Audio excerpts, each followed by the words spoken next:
All right, Speedromizer community, it is that time again. We're going to Baldur's Gate, an old school Dungeons and Dragons game by Seriously Surly, who just last night ran Spyro. So, Surly, take it away.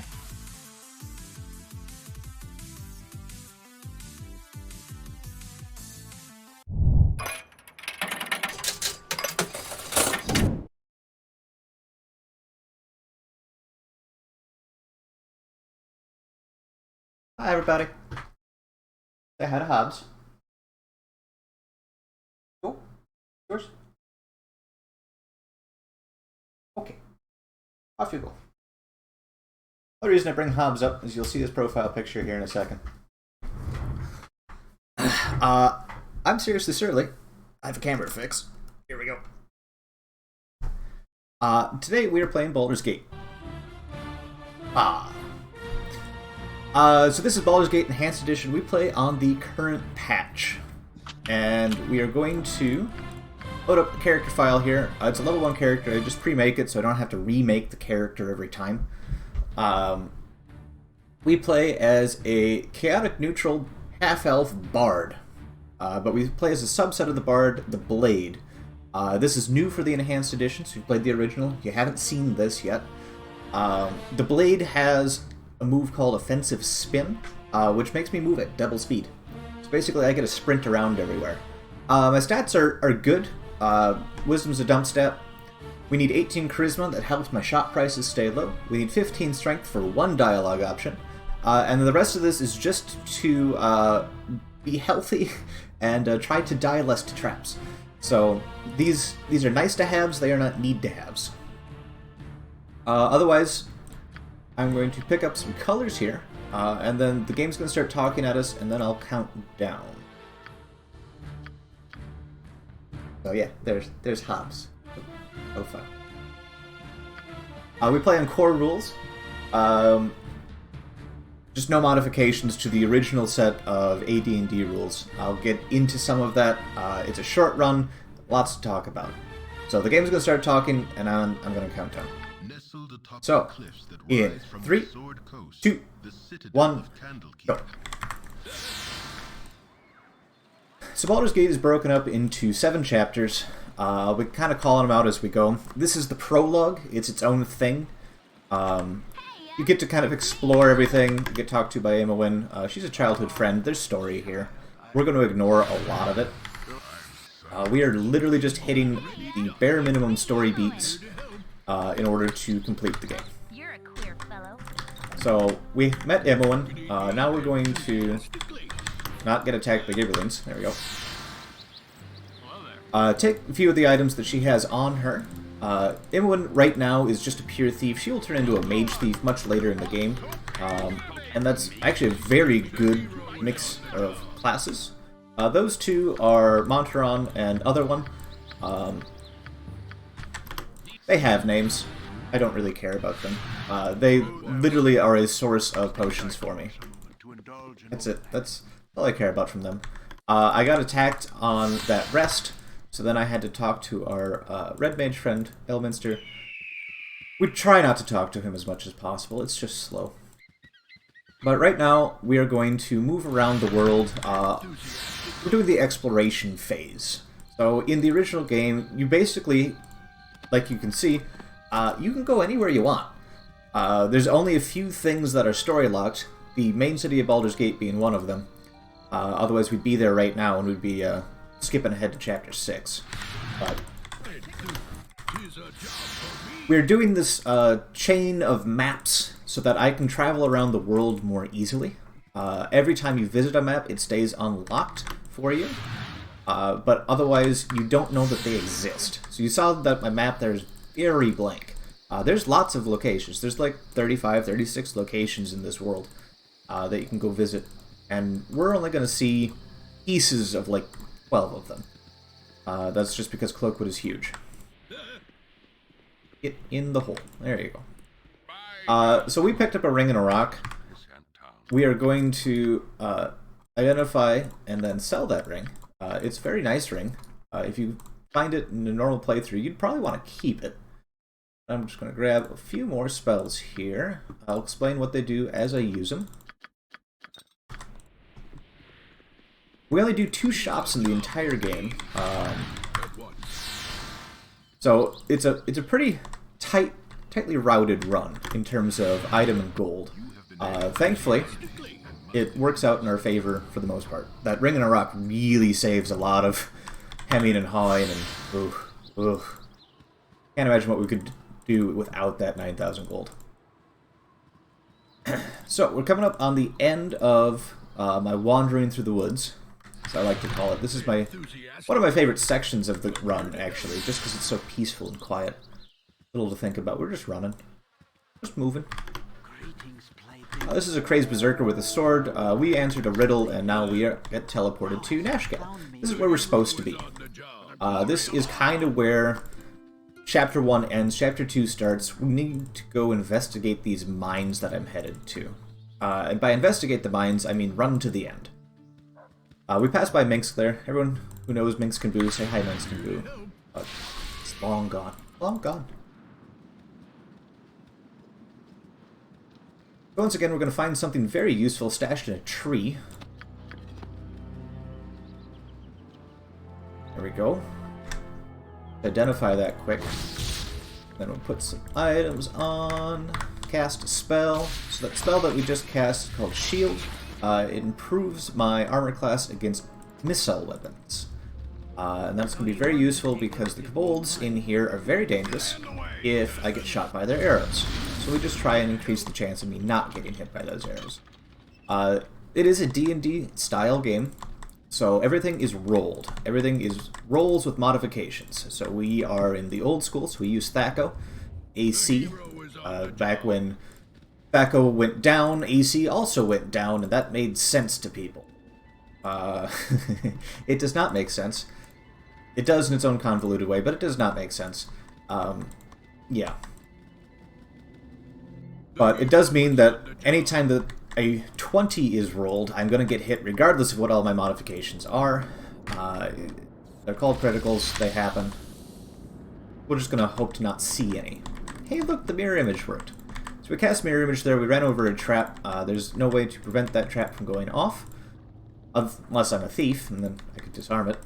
See it in the first place. So we use mirror image. Mirror image, again, just increases my chances of not getting hit. Yeah, just a safety feature. In here is our boss. We are going to do a lot of cheese. That's a good roll. Nice. So that cheese is called Quick Save, Quick Load. It basically resets a round. So the round is the behind-the-scenes counter that determines when I can do actions. So every time a game is reloaded, we start at the top of a round. And so I'm immediately able to take an action. Caveats are, I cannot save during combat. So if I can watch Mulahay take the damage there, and then save right as that damage is occurring, the damage is preserved, but the aggro hasn't started yet. So then I'm able to save, reload, be at the top of the round, get another shot off. Very useful thing. We'll be using Quick Save, Quick Load a bunch. Most of it's to drink potions, but, you know, combat tricks too. We are into Chapter 3 already. We've decided that we don't like this hero thing, and we're going to go join a bandit crew. Don't die to these Giverlins. Oof. Nice.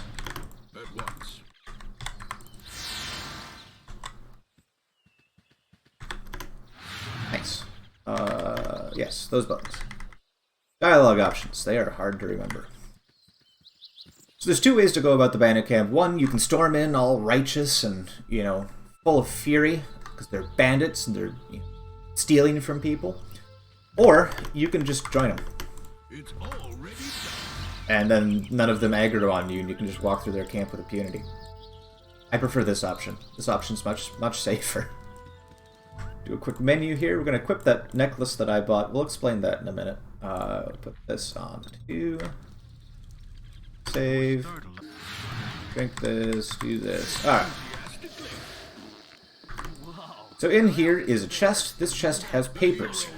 All good bad guys leave a paper trail. So all we're doing in this game, pretty much, is following a paper trail from one bad guy to the next, and just showing the relevant documents to the authorities. That's the gist of it. That's the game explained badly version. But yeah, that was Chapter 3. We befriended some bandits, stole their documents, and then ran away. So now we're in Chapter 4. Chapter 4 is quite long, simply because we have to wander through this place called Cloakwood. Cloakwood is a labyrinth of maps. The maps themselves are labyrinthine, and the path to get there is long. It's a little baffling to think that something like this exists in this universe, but that's okay. I drank a potion there, potion of magic blocking. It's allowing me to walk through these web traps unhindered, while also being able to use my main movement. So that's nice. Got 2 more Cloakwood maps to wander through here. I'm resting at the end of every stage, just in case you get attacked in between, so then I can run faster through the escaping. These are random encounters. As their name suggests, they are random. So we never know when they're going to show up, and we never know which one we're going to get. For the most part, you can just run away from them, though. Which is nice. It's a good callback to how you should be playing D&D. Don't fight everything. Run, like a ninny. Join the way of the bard. Alright, I'm gonna hide behind this horse here. The necklace I bought back in the camp is a necklace of fireballs. Every good D&D game needs fireballs. I'm just gonna fireball the darkness here. I'm hitting this guy named Drasus. Drasus has something very important to us, which are the boots. Paws of the cheetah? Paws of the cheetah. They're boots of speed. They make me run fast. Now I run at quad speed, because I have an oil of speed and some paws of the cheetah on. Now I'm invisible again, so I can just walk through this very, very dangerous mine unhindered. His ability is very powerful. Highly recommend. So in here is some set of traps. I might die. If I attack a guy, I'm gonna die. Reload that. There's 2 sets of traps here. We're gonna try not to trigger either of them. I triggered one. That's fine. I survived. The other one's even more dangerous. The speed tech there is to run fast. That's it. That's the speed tech. Level up here quick. There's an invisible door here. We just kind of have to wait. There it is. That was actually really nice. And I did the pause buffer right. Excellent. That is an angry mage. That angry mage can kill us very easily, but he's on a script. So, I'm able to just attack him a bunch. 3 wands is very nice. Normally it's a 4-wander. Like everything, our damage rolls are random, so knowing when I'm going to kill something is a question mark. But that's Chapter 4. We're done. We got a very clean exit from Cloakwood. Every time I move from map to map, there's a chance for a random encounter. Different transitions have higher encounter rates. Cloakwood has very high encounter rates. So to get through all of it without getting attacked is very rare. Very rare. Very good. We're going to take a quick level up here. Most of these levels are not necessary. You can beat the game at level 1. They are nice to haves because we need to do some pickpocketing later. And each level increases my pickpocket. I'm going to talk to Scar here. He has a job for us. We're going to do some of that job. You'll see in a second. We are almost to our second shop of the game. This is our final money expenditure time. And you'll see how light our inventory is after this. And that's all we're going to need to beat the rest of the game. Like, the combat-heavy section of the game. We need 3 potions of invisibility, which is scrolled right by. 3 potions of speed. 3 things of master thievery. And a spell called clairvoyance. That's it. So all we have in our inventory is that. That's all we got. All we need. Not those. Yes, those. Those ones. Okay. Been a minute. Gonna drink that oil of speed. Moving that quad speed. Again, good speed tip. Move fast. We're gonna do Scar's job here. We're gonna investigate this building. There. Building investigated. Now we're gonna go talk to Scar and tell him what a good job we did, and he's gonna go, what a great job you did. And then we're gonna get teleported. I am a man of my word. We did such a good job. I am a man of my word. It's already done. Glad I remembered those dialogues. Alright. Drink that pot. Talk to you. That was chapters 5? 6? I don't forget what we're on. But we're now back to Candlekeep. This is where we started the prologue. Very important. We're going to talk to this guy. He may or may not have story relevance. But because we talked to him, now we need to go to jail.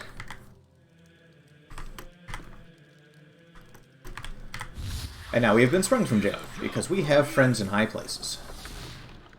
We're going to go back invisible, and we're going to just run through these catacombs, which are very dangerous, and we're going to see some friends that we may have met along the way. Some we have not. We're going to wave at them. Hi, everybody.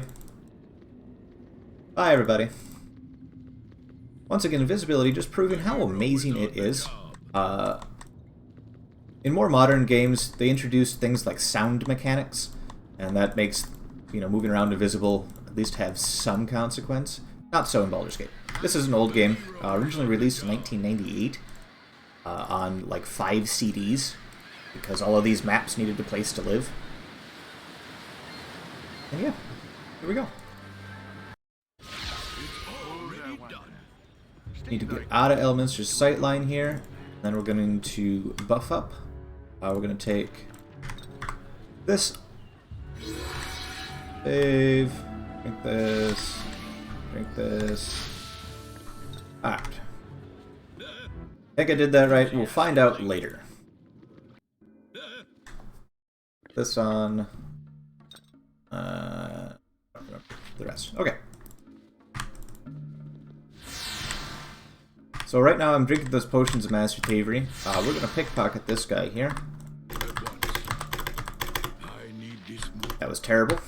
We're looking for a minimum of 3 successes before he aggroes. And if I have 4 scrolls in my inventory, I've grabbed everything I need. He only has 4 pickpocketables.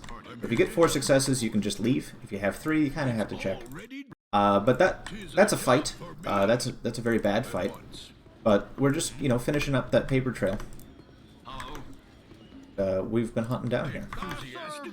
Go aggro this room.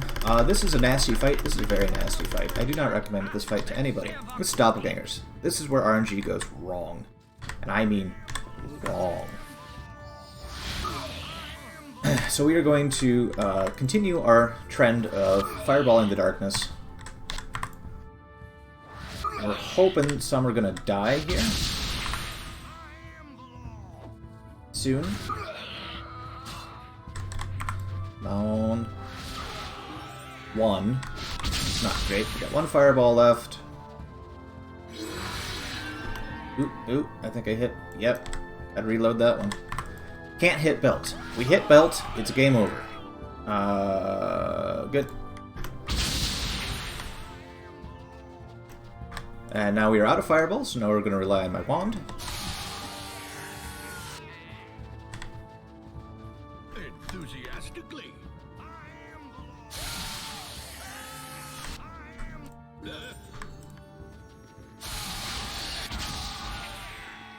Might be all of them.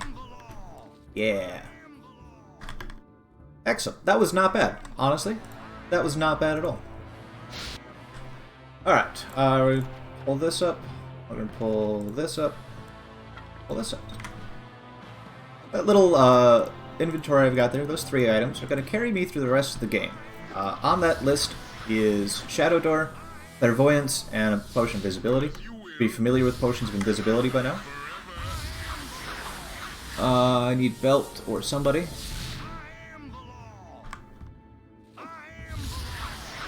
Leah works too. Leah's usually dead. Why I don't usually want to find her. Alright. Go invisible. That's what Shadow Door does. Come down here, use Clairvoyance. Clairvoyance does not work in indoor spaces, therefore this is not an indoor space no matter what it looks like.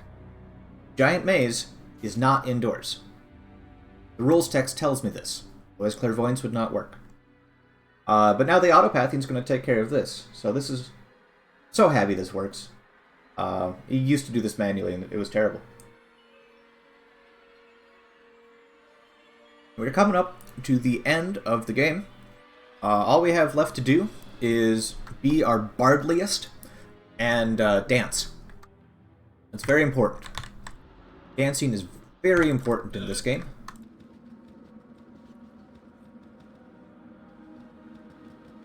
Come through here. Talk to a bat. Wander up front. Yell at Sarabak. Go invisible.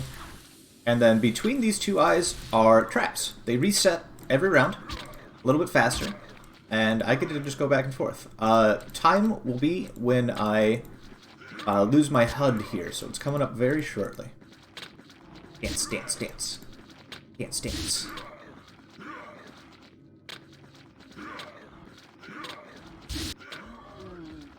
And time.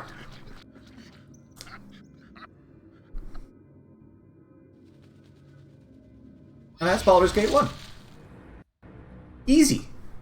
You barely need to do anything. Congratulations, that was in 1857. And right on time. Very nice. GG.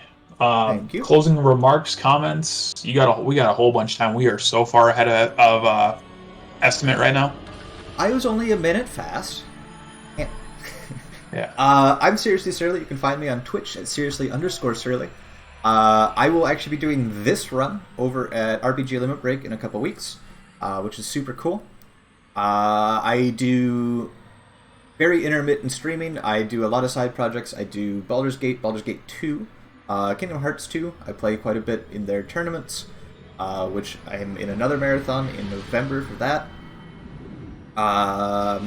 Yeah. Thank you, Speedromizer. Let's hit that $1,500 today. That new goal since we shattered the first goal. Looking forward to the rest of the marathon. Good luck to all the runners. And thank you once again, DJ, for putting this all on. Thank you for being here. Mm-hmm. I'm just the person that co-founded the idea. You all did the groundwork. We're all crazy enough to make it work. All right, so we are currently getting set up for our next game, which, if the schedule tells me anything is correct, is The Legend of Zelda: Link to the Past by Waz00. And that's No Major Glitches Master Sword. That is kicking off our adventure block. Stick around for that. We'll be right back.